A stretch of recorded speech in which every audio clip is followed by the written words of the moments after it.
I feel how I felt when my father died. That I've seen so many people. I remember what I felt when my father died.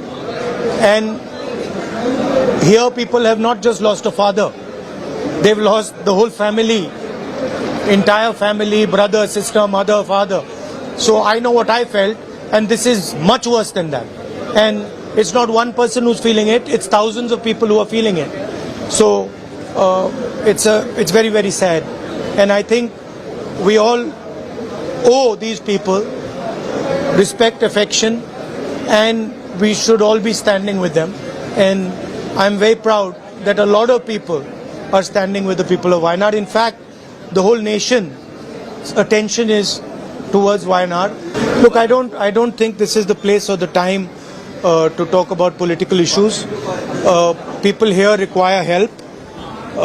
So I think the time right now is to make sure that all the assistance comes.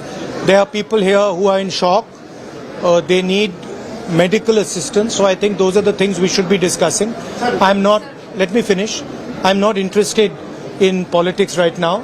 I'm interested in the people of Wayanad. I'm interested in them getting the best possible care, best possible protection, and being looked after for the future. I'd like to thank all the people who are working here, the doctors, the nurses, the administration, volunteers. I'm very proud of everyone who's working here, but it's very, very sad to see. And I'm sure that the whole nation is going to help the people of Wayanad. Thank you very much.